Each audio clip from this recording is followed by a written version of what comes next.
So, dear Thầy, dear Sangha,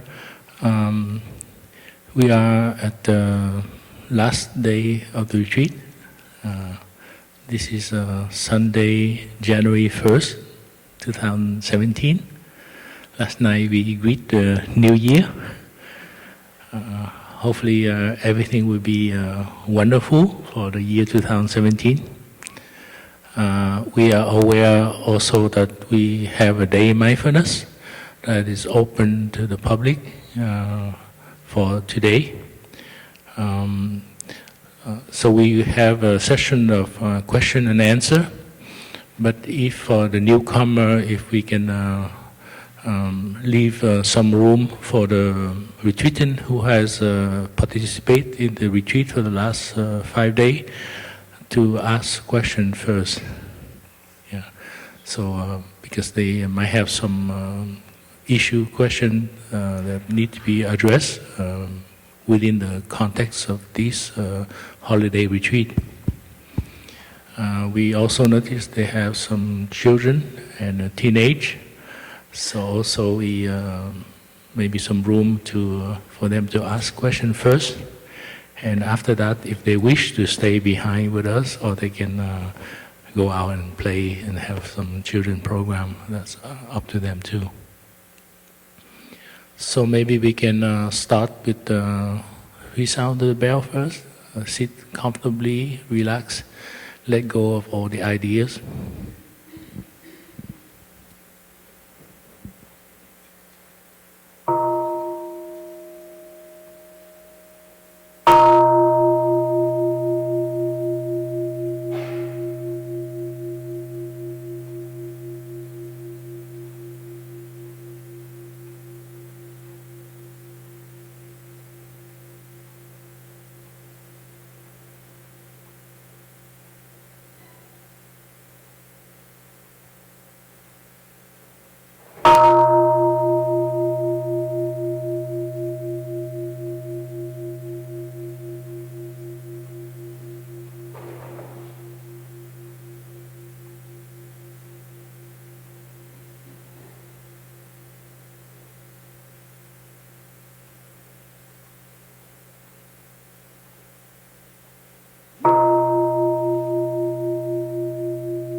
So, dear Thầy, dear Sangha, dear friends, maybe we can introduce ourselves as a panel. First of all, sitting to my right is Sister Nghiem,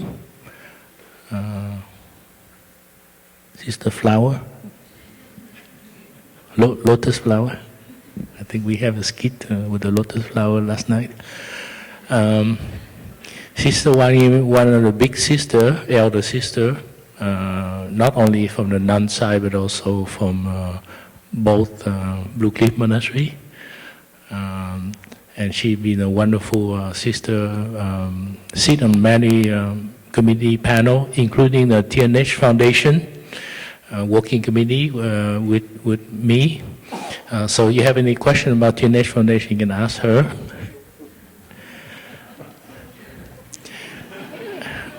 Also, she also on the construction committee too. So next will be myself, Brother Dharma Emptiness, Phap Khong, and then Brother Phap Man. Brother Phap Man is American, born, everything. I heard that his great-grandfather was an Episcopalian minister. Grandfather, maternal grandfather. So he is very good with religion, I think. And to my left is Brother Phap Lee, Metta Dharma. But Phap Lee is French. So we speak French. We go to Canada a couple times to open retreat for French-speaking people.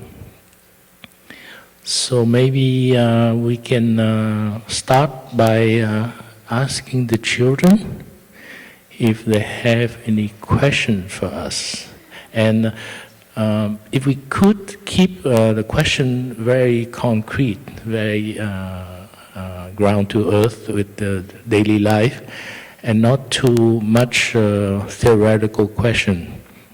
We can go to Wikipedia, and I heard lately they have a Scholarpedia, even more deeper for those questions. And a good question can benefit a lot of people, because many people has the same question but they were afraid to ask, so it can benefit a lot of people. And a good question doesn't need to be long. So hopefully we have some kind of a mobile microphone, so if you can raise your hand and somebody will bring some microphone to you, or if you have a strong voice like the lady singing opera, I think that's okay.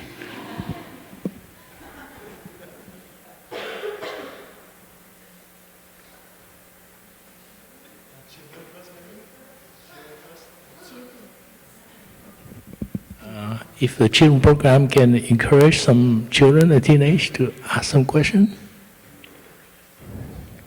Incidentally, we should have a list of most frequently asked questions. Is why do you shave your head? Or why do you wear brown?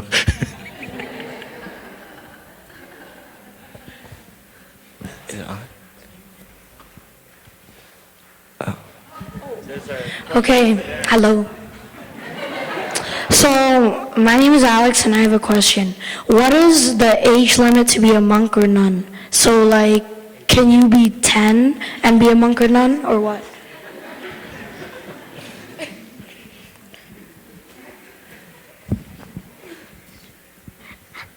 Hi, I have a question. Why do you shave your hair anyway? Why do you shave your hair? No?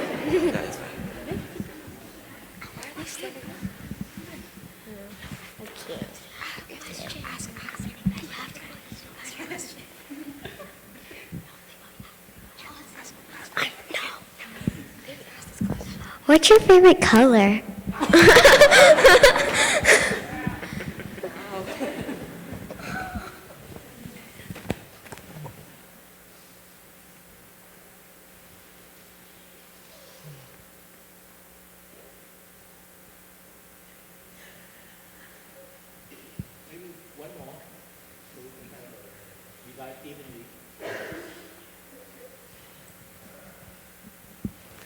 How do I find a balance between showing that I am listening and actually listening?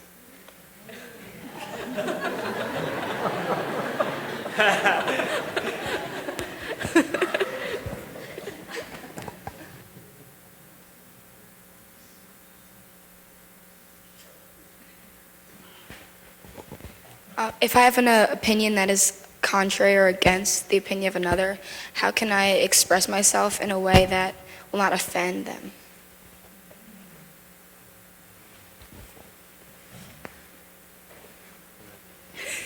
We're going to give some time to this.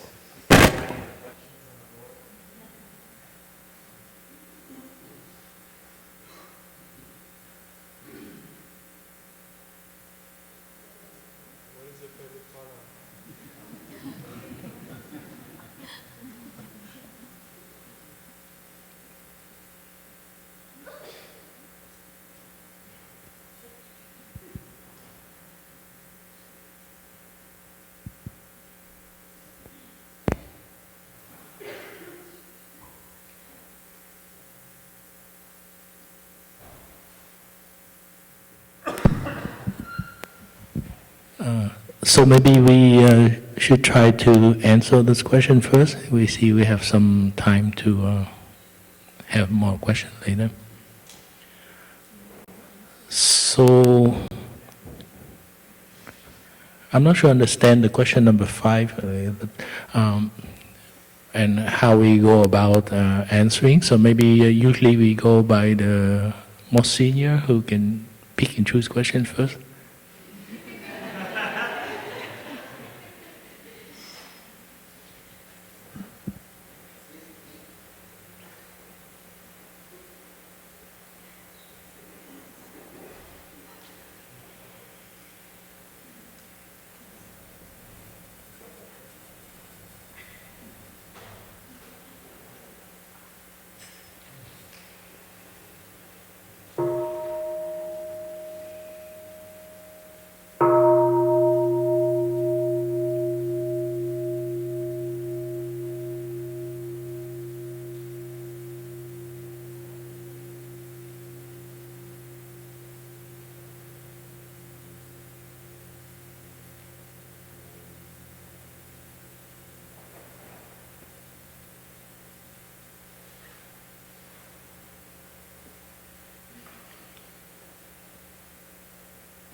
Dear Sangha, I don't know if I can answer the question because I am actually only 7 in Dharma age. I will try.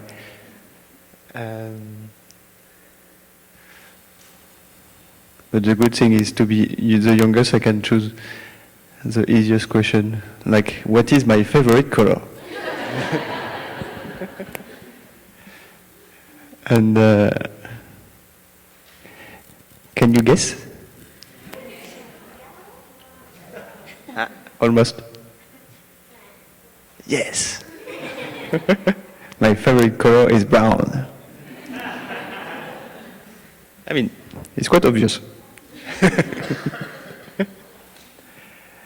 And I think I like brown because it's the color of the earth. And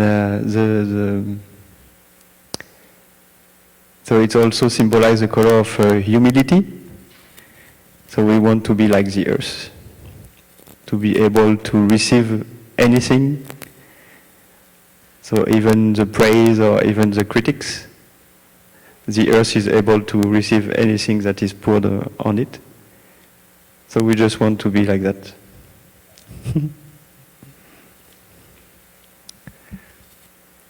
No, I will leave the most difficult question to my elders. Thank you.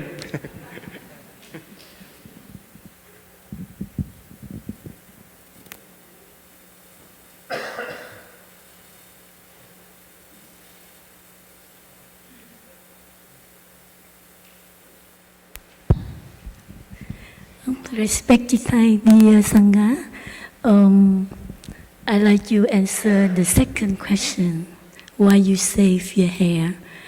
We don't need to spend a lot of money to buy shampoo. So this is the one reason we save our hair, to save your money. It's like your hair is too long. So this is one of the questions Thầy answered to me the first time when I met Thầy. And he said, save your hair. I asked him why. It save your money to buy shampoo. And what is your favorite color? My favorite color is rainbow color. It's beautiful color, right? Everyone like it. Maybe I left the other question for my brother to answer. Thank you.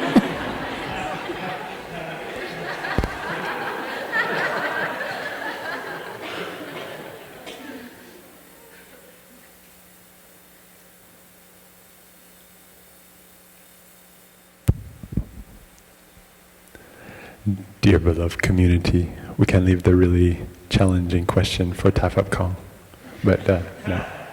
They're all very lovely, and I like the question about sharing your opinion without hurting the feelings of the other person is something I'm not very good at. So I just share my experience, and I found that it's more likely to end up in an argument if I just say what I think right away. We call it reacting. It means my friend or my brother or sister says, we should do it like this. And I think, oh, that's a terrible idea. And then right away I say, no, we should do it like this. And then we have argument, or we have to go back and forth around. So I just share what I would like to be able to do more often, which is to try to hear what the other person is saying, maybe what their point of view is, why they got that point of view, what's important to them.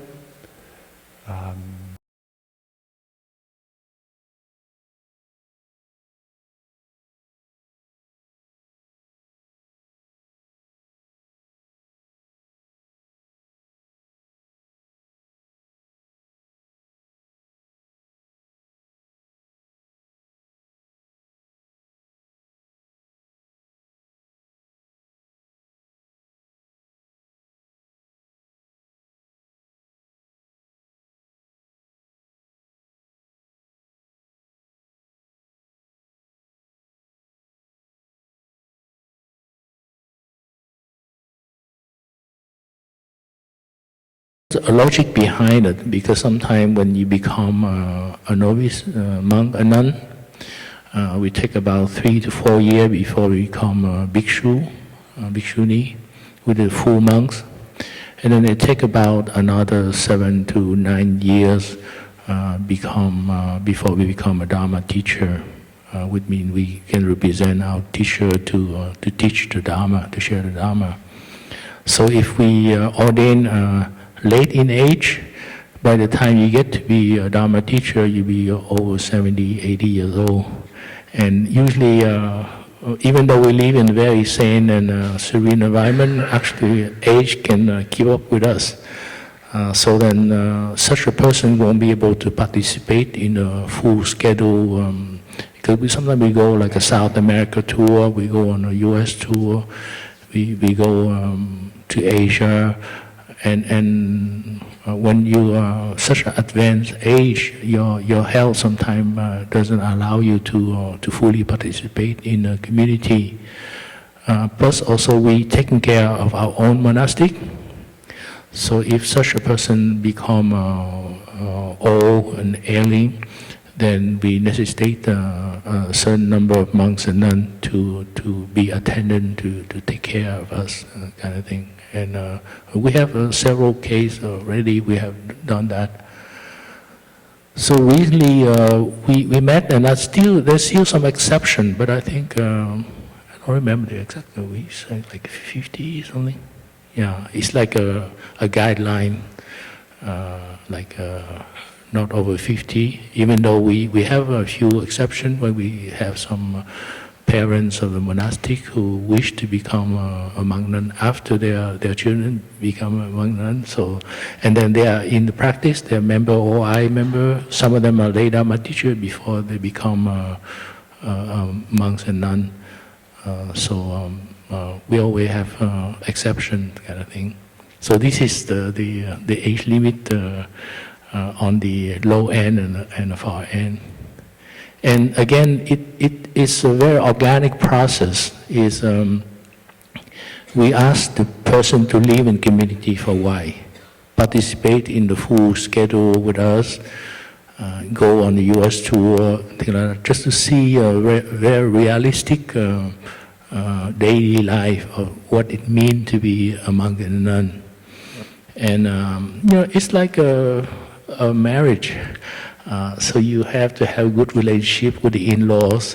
So the same thing, we need to have a good relationship with the nuns if you happen to be an aspirant for the nunship, or the same thing with the monk. So not only that we have a harmonious relationship with the current monks and nuns here, because when you're ordained, you can move to other center within our Plum Village community. Basically, the lifestyle that we have here at Blue Cliff Monastery is very much the same as the Deer Park Monastery or Magnolia, or in Thailand, Phap Monastery, or in Plum Village in France. Because we all train on the same boat, you know. So I hope that answered your question. Thank you.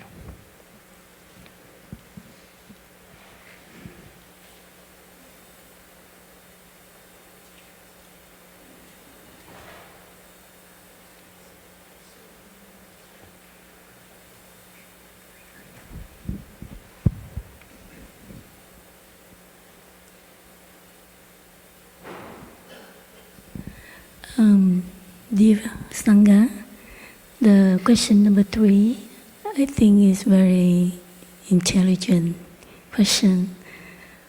How do I find a balance between showing I am listening and actually listening? So, I think when we're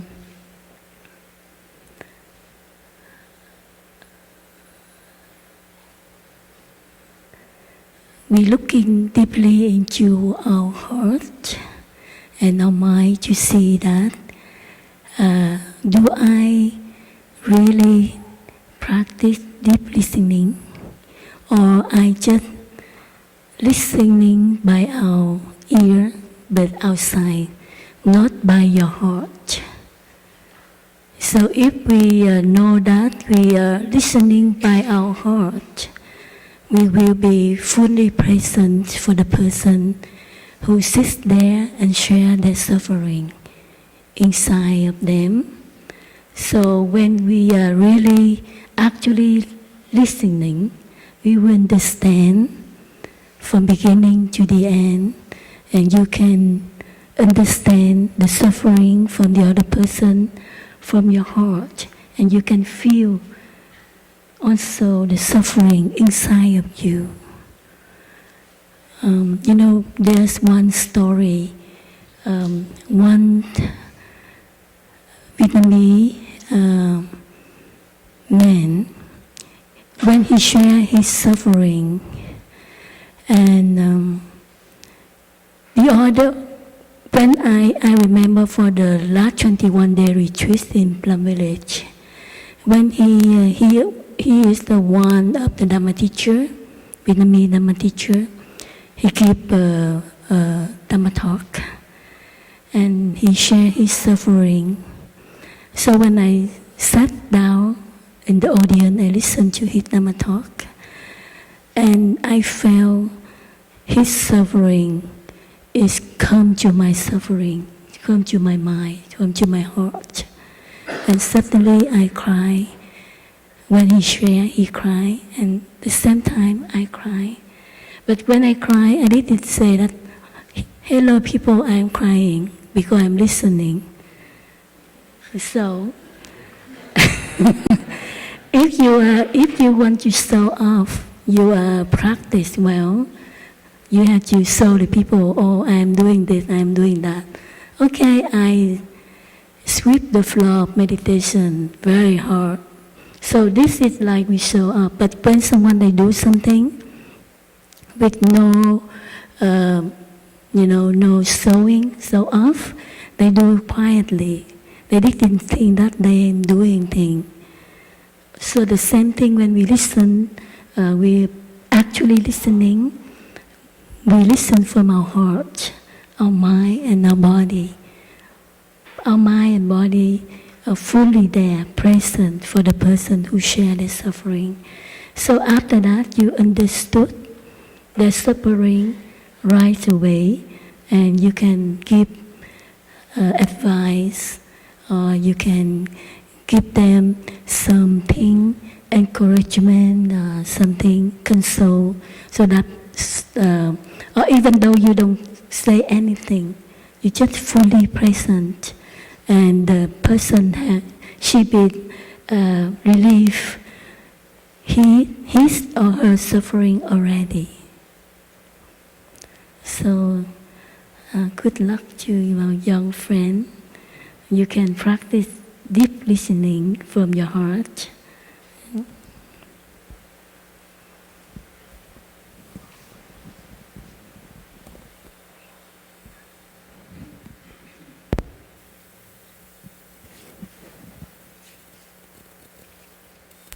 So, dear young friend, now you can go out and play. Enjoy your day. Yeah.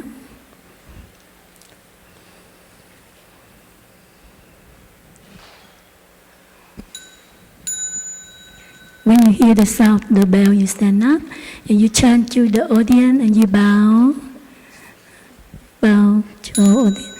And then turn to the Buddha and bow the Buddha. The Buddha there.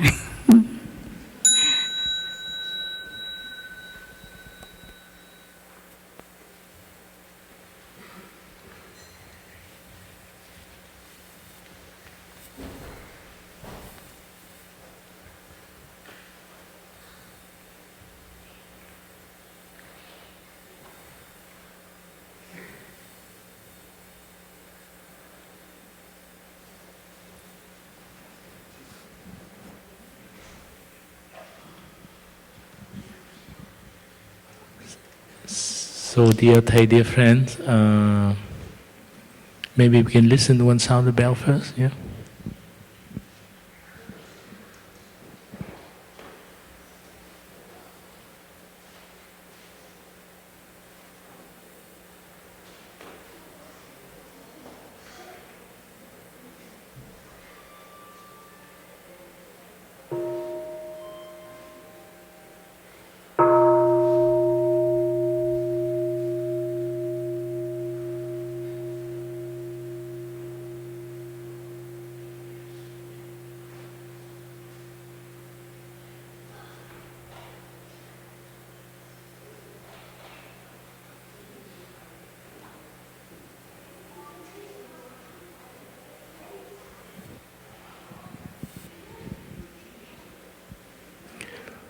So, dear Thầy, dear Sangha, dear friend, so we might have a need to end around noon, 12 o'clock.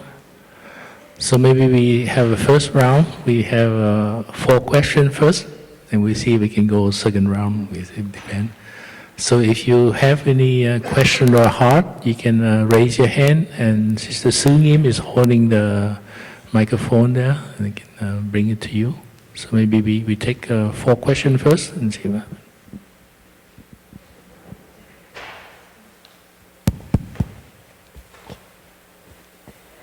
Dear Thai, dear Sangha, we talked a lot about the deep listening, and I had a question about if you're really doing deep listening and you're listening with your heart, but someone is repeating themselves and they're in a lot of pain and they're continuing and they're repeating and it's kind of going very long and it starts to become like unhealthy, or how do you set the boundary or a limit to kind of let them know that you've listened and that you've heard them and be able to stop it and move on? Thank you.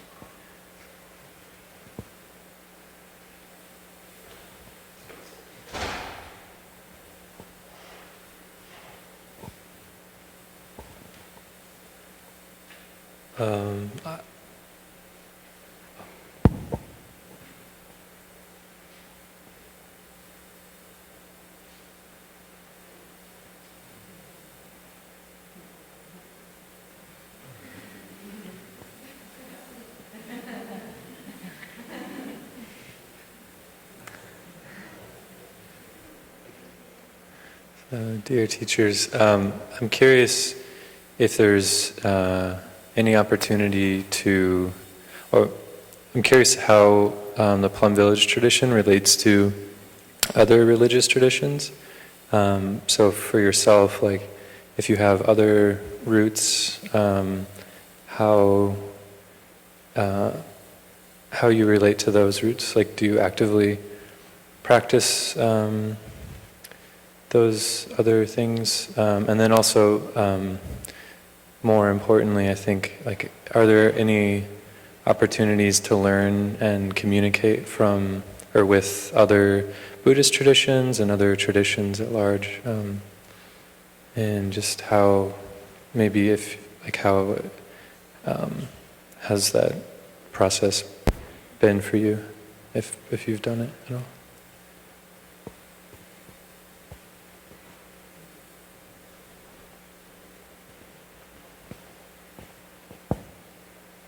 Thank you. Dear Sangha, teachers,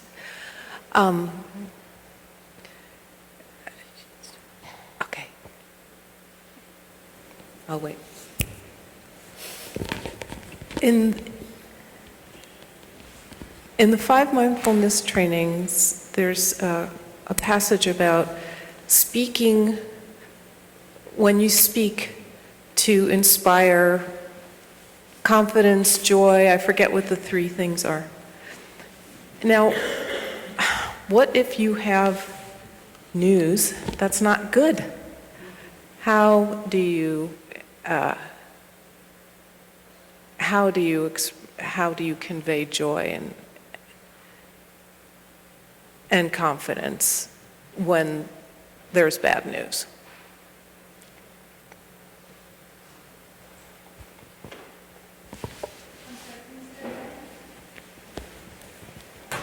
So in the 5 mindfulness trainings about loving speech, it says when you speak to inspire joy, confidence, and hope. So what happens when you have bad news? How do you express bad news and at the same time inspire hope and etc.?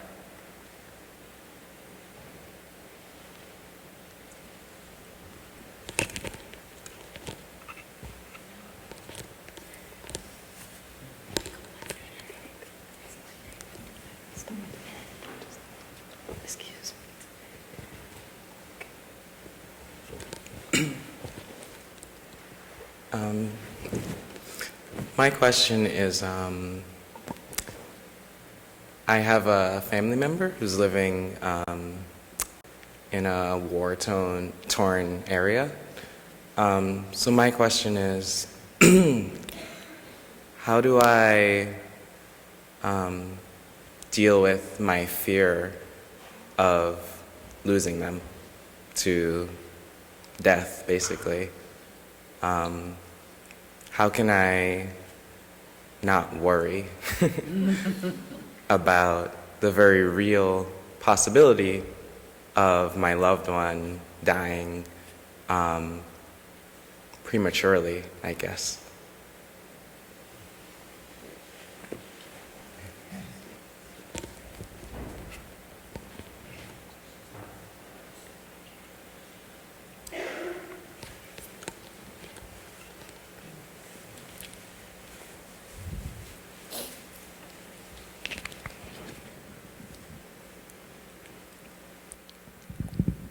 So, dear Thầy Sangha, thank you very much. I think those are very deep questions. So maybe we can see if we can, as a panel, we can answer those 4 questions first, and if we have time, we can take additional question later. So maybe we can listen to one sound of the bell.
dear Thai, dear Sangha.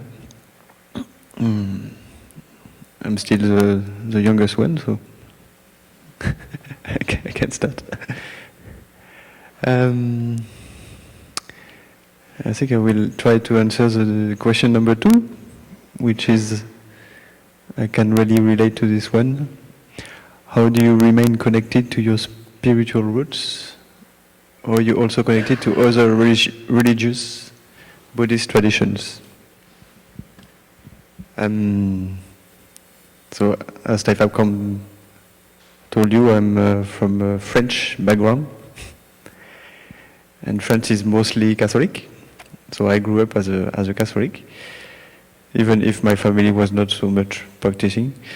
But when I grew up as a kid, I kind of followed that path because that was a traditional path, and there was no real other option in the countryside where I grew up.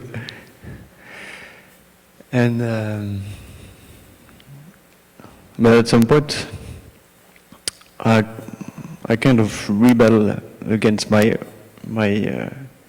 root tradition, and there were things that I couldn't understand. And that's when I came upon Buddhism, actually. And when I came upon actually the Dalai Lama on TV. And just the way he was really inspired me, actually. And that's how I started to be interested in Buddhism. And I started to read books. And slowly to find that the Zen tradition was what I could relate most, the easier with. And later I found Plum Village. But the good thing is that in that tradition of Plum Village, and which is part of the Zen tradition, I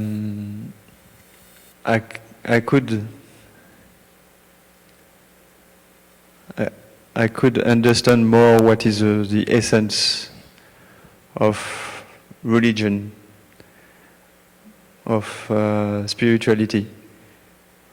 And so that helped me actually to reconnect with my roots and to understand what was the essence behind all those formalities, all those forms in Catholic tradition. Because there is a lot. When you go to the math, you can see that there is a lot of symbolism, and if you are not connected with the essence, at least for me, it's kind of difficult to follow. And and that openness of the Plum Village tradition is allowing us actually to go to mass, like. Just last week, we were in Pine Bush to follow a few of us went to the Christmas Eve Mass, and after we spent some time speaking with a Catholic priest from Sri Lanka. So it's kind of funny because he's coming from a country where everybody is Buddhist. But he found himself becoming a Catholic priest. And we went to see him, especially me from a Catholic country, and I am a Buddhist monk. Yeah, so it's very interesting, actually. And we have many, actually, connection with other tradition, like there is a big monastery in France, and some of the monks there are coming every 2 years to our monastery, and every 2 years we are going to the monastery. And we have also links with some rabbis. Like there was a great rabbis of Switzerland, of Geneva, who came in Plum Village, for example, one time, and he spent the Vietnamese New Year with us. So it was great. And we had also many traditions. Like we had also a monk he just finished his 5-year program, but he was from a Sufi tradition, And it's actually his Sufi master who asked him to ordain in Plum village, because he knew it was open and he knew it could really benefit him. Actually, it benefited us too. So no, yeah, especially for me, I came, yeah, it allowed me to be at peace, actually, with my roots, and to see the beauty in it, and to see that more than actually the form or anything, it's mainly, for me, it's mainly the people that I meet that will really inspire me. Like when I was a kid, there was a Catholic priest. He was a Catholic priest of our area, and just the way he was, there was something emanating from him, some love, and I think that's when the first seeds of spirituality and maybe monastic life have been actually sown in me, because I thought, wow, that's a great person. I really would like to become like him. And when I saw the Dalai Lama on TV, it was the same actually. I found that, wow, I'd like to be like him. And later it was with Tai as well. Thank you.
Dear respected teachers, dear beloved community, I would like to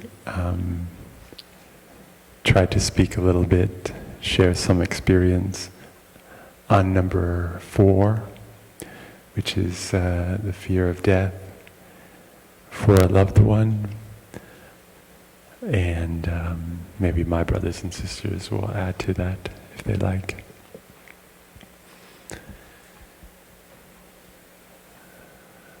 This is the question that went into my heart when we were listening to the questions, and I was just reflecting on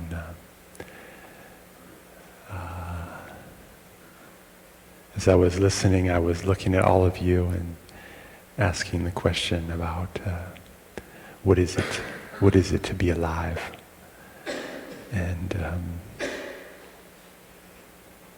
I see the life mirrored back in your faces, and also looking around outside, I can see the blue sky up there and the sunshine and trees. All the water is dripping down. It's all part of the river of life. And the reason I'm thinking of that is because it's just that somehow life and death are deeply connected together. And I remember the teachings from our teacher, which is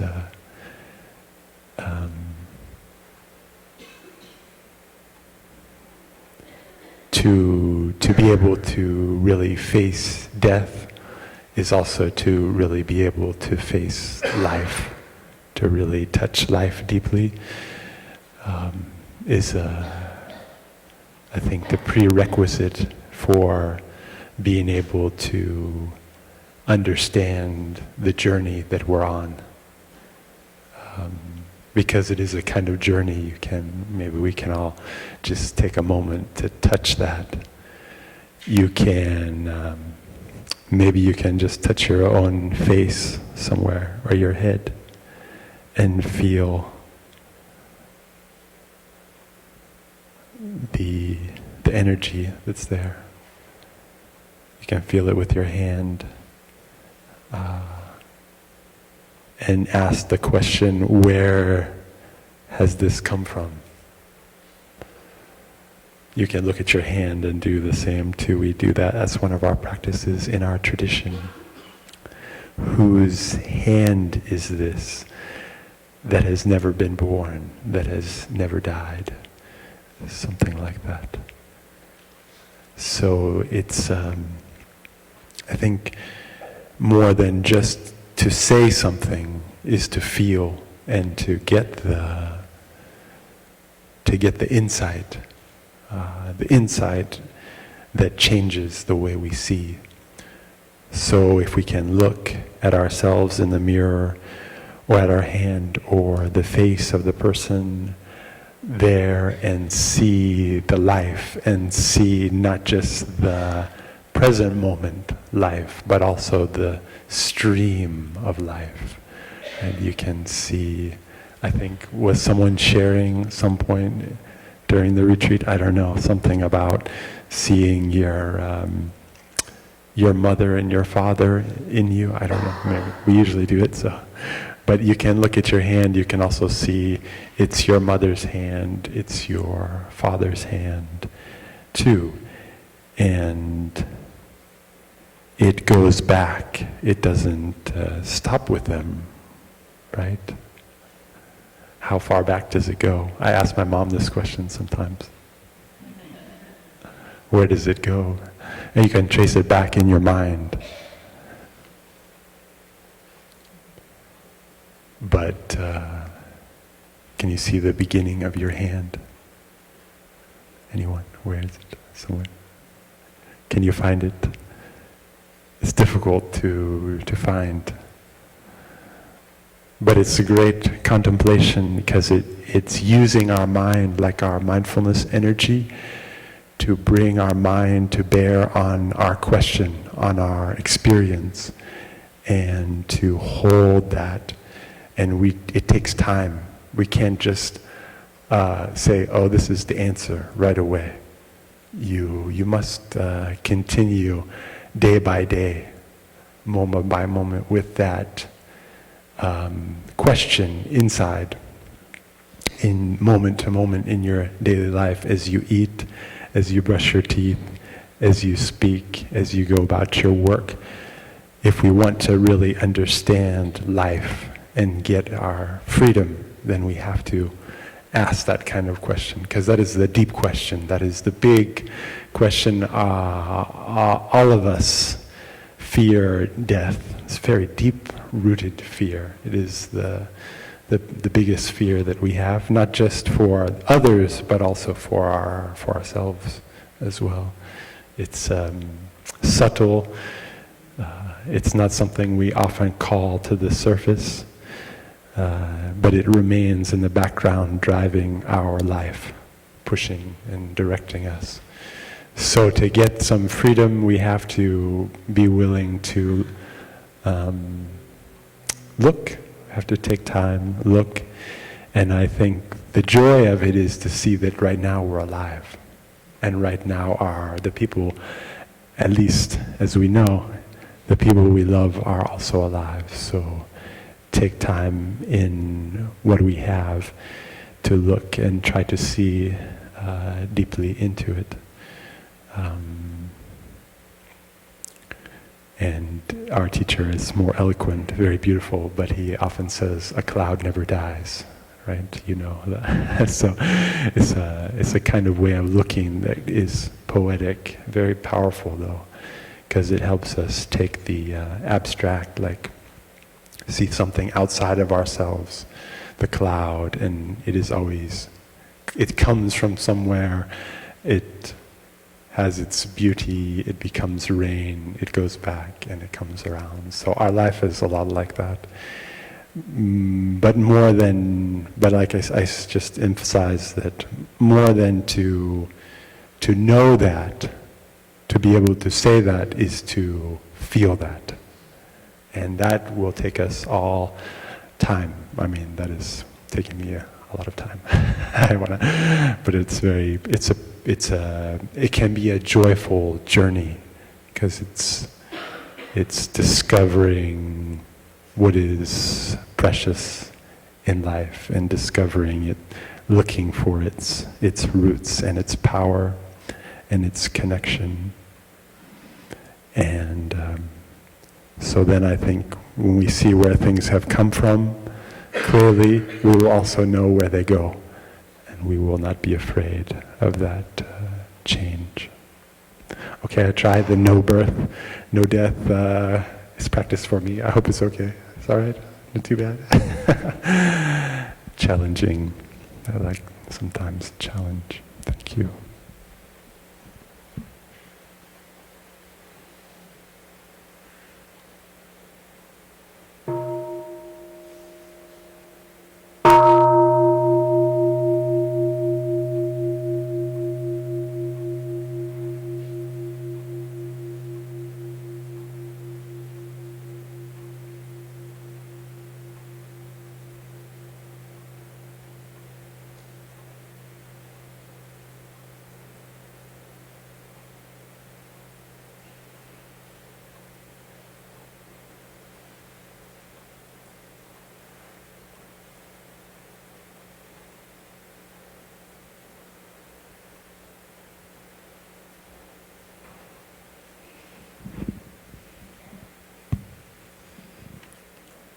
So, dear Thầy, dear Sangha, dear friends, maybe I try to answer to the first question.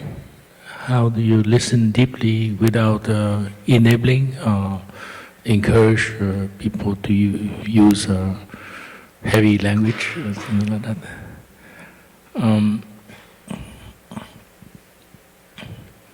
I think there's a part of listening that we can be doing active listening, and also to listen for a purpose. And sometimes one person deep listening to allow the person in front of you to be heard, because many of us want to share something, want to say something. And often very few people are interested or have time to listen to their heart.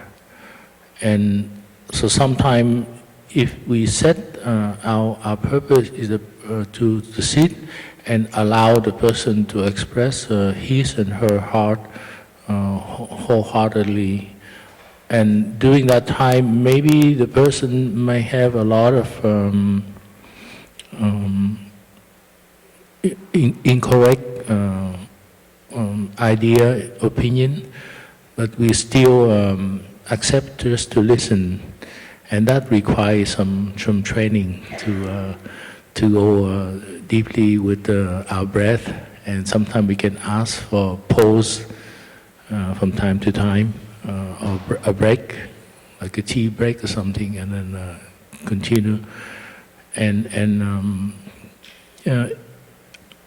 sometimes actually it's difficult, but encourage the person to say more, to explain more the reason why that person have such an idea or such a way of viewing things, and that helps to alleviate a lot of pressure, a lot of thing in that person.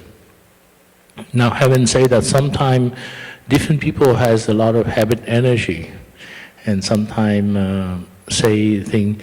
To give you a concrete example, my mother, she loved Buddhism, and she was a vegetarian for a number of years as a lay woman. And then after my father passed away, she decided that she has enough of the married life, so she wanted to become a nun. So actually she became a Buddhist nun before me. and she of a more advanced age. So of course she decided rather than stay in monastery, she stay at her home apartment next to my elder sister, so they can both take care of each other. So she read a lot about Buddhism. She understands loving kindness, compassion, everything. But she has one habit energy of gossiping. So I remember when I go to the path, monastic path, I quit my job and I come and stay with her a few months. And so we have a lot of good conversation about Buddhism. She loves and respects our teacher, and she thinks that's a good way for me to go. And often she would talk about all the brother, sister, and of the family. And then there was one particular cousin. For some reason, she did a lot of bad things. And my mother ended up really elaborate a lot of bad things that cousin was doing. And it became very heavy just to listen. And I think the same way at that time. I say, okay, let her speak her mind, her heart out so she feel better. But I feel so heavy. And then I did that before I go for the 3-month winter retreat in Plum Village. And actually I spent 4 months in Plum Village. And actually I did it for 1.5 years before ordain. So actually I did 2 winter retreats in Plum Village. And I came back, and because she rarely get the chance to talk to a lot of people, she forgot that she told me about those things. So she keep repeating the same thing. And I listened for about half an hour or something, and so heavy, you know. And then I went back to the U.S. because she lived in Switzerland. So I cleaned up my apartment and everything. And then after that, I came back to Europe because, and then I stayed with her a month before I go to Plum Village again. And again, she said the same thing. Cousin so-and-so did the bad thing. By side, cousin so did the bad thing. She's so bad, you know, kind of thing, you know.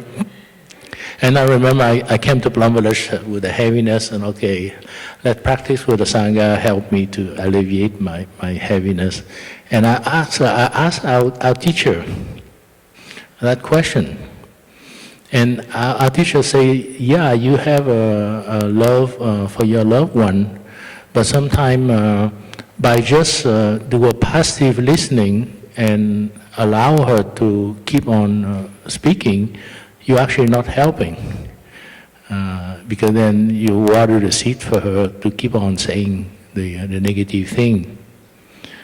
So I thought about it, and after that I came back to see her after I finished my 4 months in Plum Village. And again, she forgot, she started to speak, cousin, you know, X do so-and-so. And this time I'm prepared. So as soon as she stopped doing that, I have already a list in my head. So I say, oh, Mom, I think you told me about that. Cousin X did 1, this thing, 2, this thing, 3, this thing, 4, this thing, 5, this thing, 6, these things. And is there anything else that you haven't told me? So that stopped her.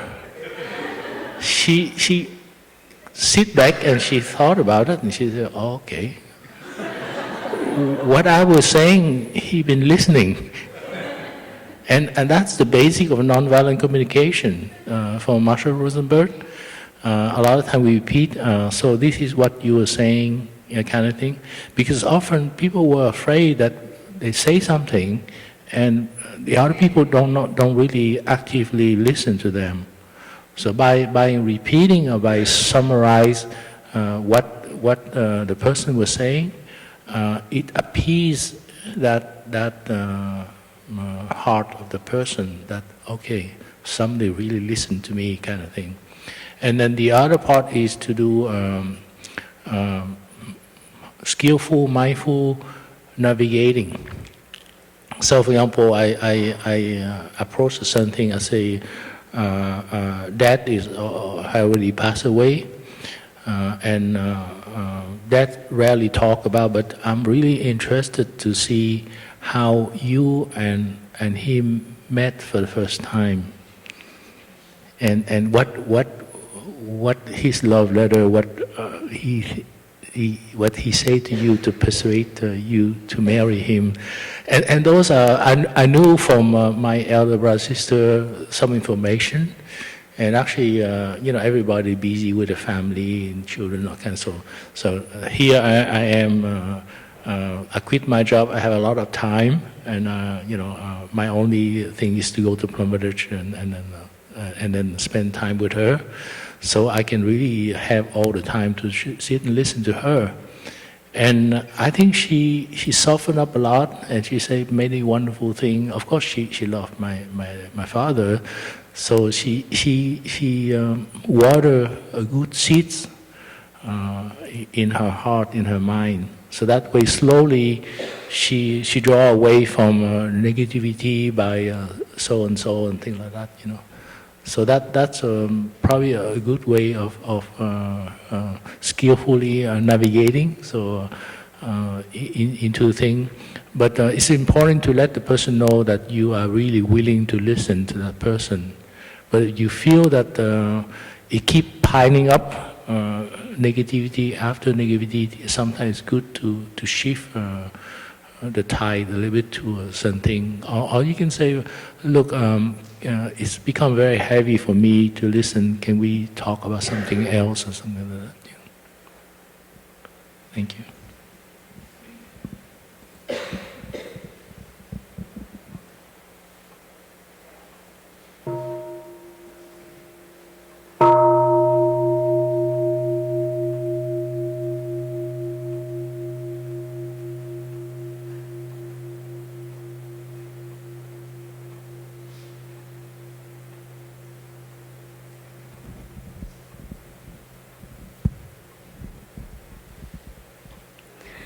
So, Sangha, before I share the third question, I would like to ask a little bit for the first question. In addition to practice deep listening, it's not easily if our mind is carried too much thing. Our mind blocked, we are not, our mind not free, and our hearts not happy. So the deep listening is the first basic is our mind need to be clear, and we have a lot of happiness and stability inside, because like Brother Phap share his story, some people they have the habit energy, the habit to complain or say bad thing or talking about the past or sharing suffering. But if we keep listening, we want to practice deep listening, and if we keep listening these kinds of words, we cannot help the person we listen to, but we also accumulate the suffering more inside of us. So the very important for practice deep listening is our mind has to be free and stability in the practice, and you have the freshness in your heart. This is very foundation of practice deep listening. When we're beginning anew in our Sangha, when we have conflict, for example, between two persons or a group, we cannot come right away to say, you hurt me or something, but we have to spend at least 1 week or short time to go back to ourselves, to reflect what happened in the past, what is conflict between myself and that sister or brother, to see why it's happened like that, like that, and then we can meet that person and listen to he or him or her sharing about their difficulty, conflict with ourselves. So if we do not calm and freedom, so we cannot listen, we cannot practice deep listening.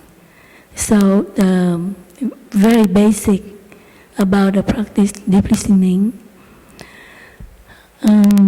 Also the same thing with loving speech.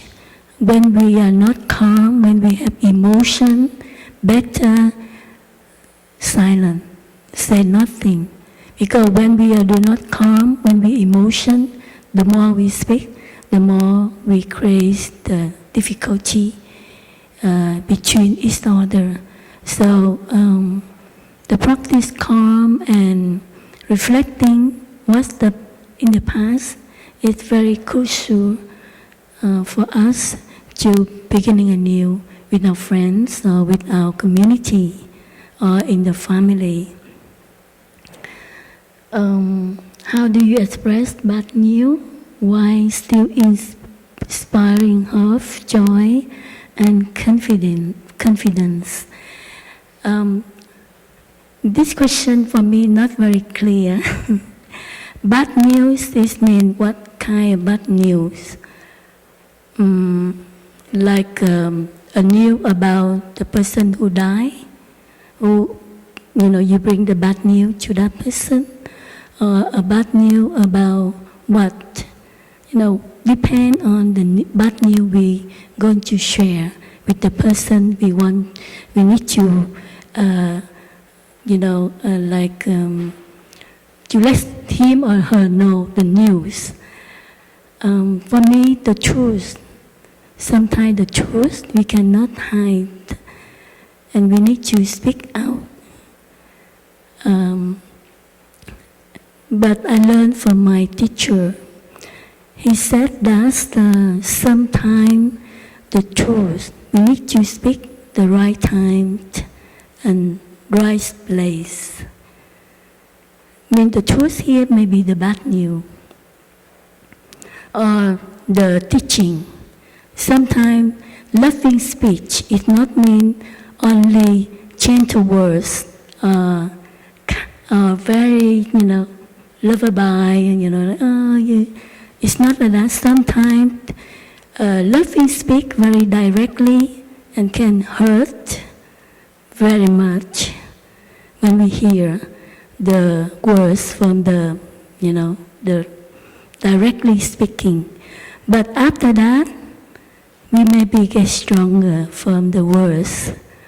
It's like, this is I learned from my teacher. It's like you trim the tree.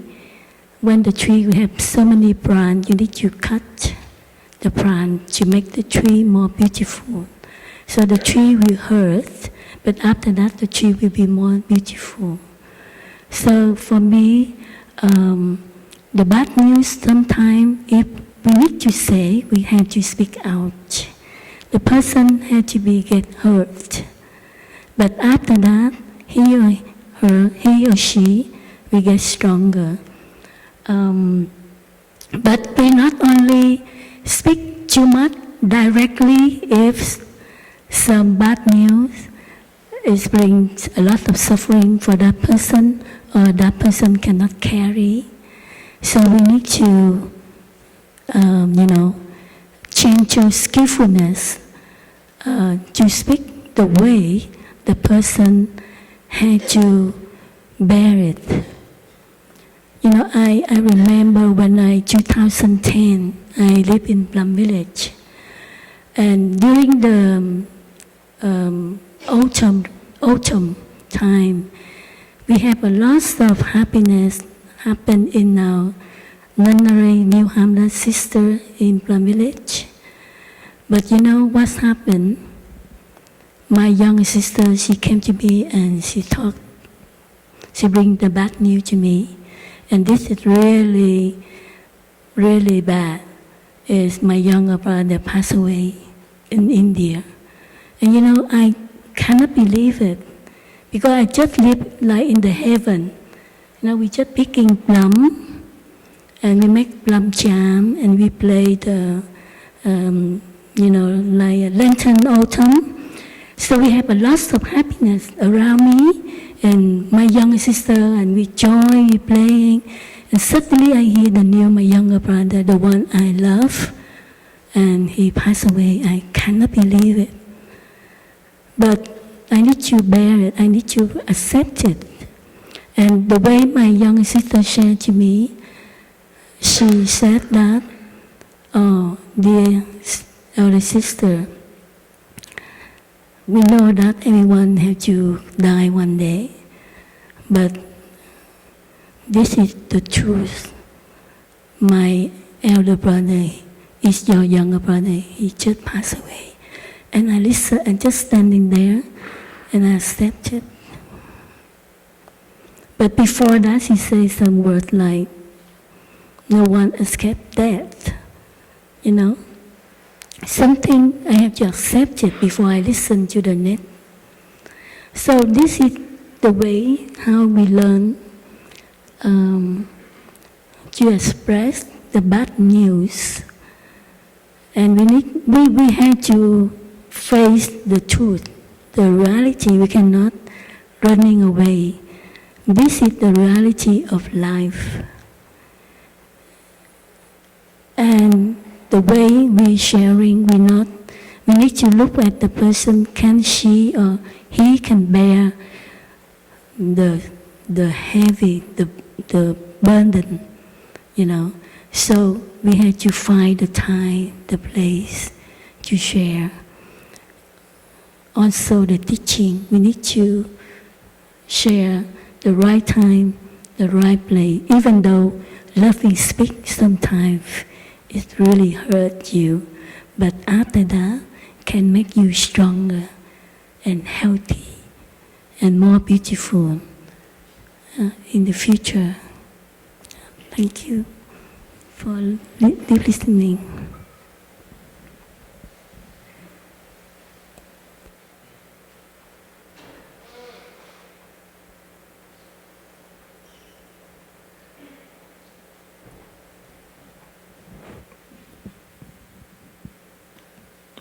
So, dear Thầy, dear Sangha, dear friends, I think this is noon already. I wonder whether the organizer has some suggestion. I think maybe we can adjourn for the moment and then listen to we sound the bell, and there will be some announcement. Yeah. Thank you very much for all your deep questions.